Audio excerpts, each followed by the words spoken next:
हे WhatsApp guys, कैसे हैं आप सब? होप सो सभी अच्छे होंगे। गाइज आज मैं जिस टॉपिक पे बात करने वाला हूँ वो बहुत ही ज़्यादा रिलेटिव टॉपिक है, यानी कि काफ़ी लोग उसके बारे में सर्च करते हैं बट चीज़ें लोगों को पता नहीं चल पाती हैं।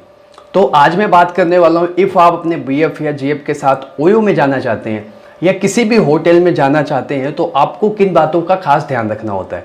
ठीक है, मैं लीगल टर्म्स पे बात करूंगा, उसके साथ ही साथ प्रैक्टिकली भी कुछ चीज़ों को बताऊंगा जिससे कि आपको काफ़ी ज़्यादा हेल्प मिलने वाली है। तो देखिए, फर्स्टली सबसे पहली जो बात आती है, जो सबसे मेन बात है, वो आपको इस बात का ध्यान रखना है, इफ़ आप माइनर हैं, माइनर मीन्स 18 से कम है आपकी एज, आप दोनों में से किसी की भी 18 से एक दिन भी कम है तो आपको होटल में नहीं जाना है। इस बात का आपको क्लियरली ध्यान रखना है। मैं आपको फिर से बोल दे रहा हूँ, अगर आपकी एज 18 से कम है तो आपको नहीं जाना है। ठीक, अब आता हूँ उनके लिए जो 18 प्लस हैं। ठीक है, अगर आप 18 प्लस हैं तो आपको खास ध्यान जो रखना है वो ये है कि आप दोनों को एक दूसरे की काउंसलिंग करनी है। अब काउंसलिंग किस तरह की करनी वो मैं आपको बता दे रहा हूँ।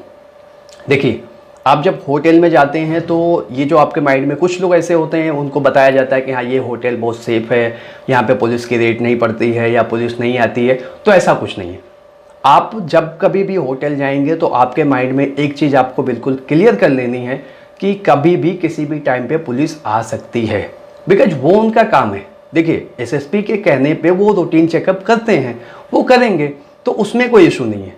इफ़ वो आते भी हैं तो आपको कोई डरने की ज़रूरत नहीं है। ऐसा कि कुछ नहीं कि हाँ वो पहुंच गई, पुलिस पहुंच गई तो आप डर गए या आप भाग गए। देखिए, ये जो सबसे बड़ी प्रॉब्लम है वो यही है, पुलिस पहुंचती है, पुलिस की रेड पड़ी, लोगों ने भागना स्टार्ट कर दिया। आपको वो नहीं करना है। आप भागोगे, आपके साथ का कोई दूसरा पकड़ा जाएगा तो उस टाइम पे चीज़ें बहुत ही ज़्यादा गंदे लेवल पे ख़राब होती हैं। वो नहीं करना आपको। आपको एक दूसरे की काउंसलिंग करके आना है।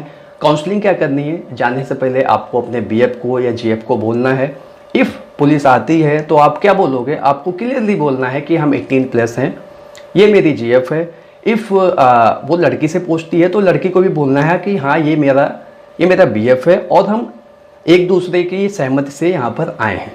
ठीक है, इसके बाद पुलिस बहुत ज़्यादा मोस्टली आपसे एक सवाल पूछेगी कि क्या आपके घर वालों को पता है कि आप यहाँ पर हैं।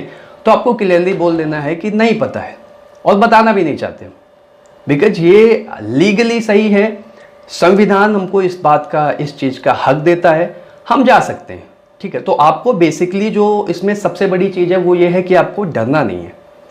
आप डरेंगे तो चीज़ें वहाँ पे ख़राब होंगी, जब चीज़ें ख़राब होंगी तो फिर वो बहुत ही ज़्यादा गंदे लेवल पे ख़राब हो जाती है। ठीक है, इसके अलावा एक जो सबसे मेन बात है जिसका आप दोनों को ध्यान रखना वो ये है कि आप दोनों के पास आपकी एक आईडी होनी चाहिए। आईडी में आप दोनों का आधार चलेगा, बट आपको ध्यान रखना है आपका आधार बिल्कुल रियल होना चाहिए, उसमें कुछ भी फेकनेस नहीं होनी चाहिए। ऐसा कुछ नहीं कि वहाँ जाने के लिए प्रॉपर आप उसको कहीं से बनवा लें या कुछ उसमें नाम गलत करा दें, ऐसा कुछ करा दें। तो ऐसा आपको बिल्कुल नहीं करना है। और इसके साथ ही साथ आपको 200-500 रुपये ज़्यादा देकर कभी भी विदाउट आधार आपको रूम बुक नहीं करना है। अगर आप ऐसा करते हैं और रूटीन चेकअप में पकड़े जाते हैं तो आप पे उस टाइम पे लीगल एक्शन होगा, फिर तो आपको कोई नहीं बचा सकता। तो इस बात का आपको खास ध्यान रखना है, आपके पास आपकी वैलिड आईडी होनी बहुत ज़रूरी है। बाकी सारी चीज़ें ठीक है, अगर आप अच्छे से बातचीत करेंगे सारी चीज़ें प्रॉपर हो जाएंगी, कुछ भी प्रॉब्लम नहीं आएगी आपको। Thank you so much, love you all, जय महाकाल।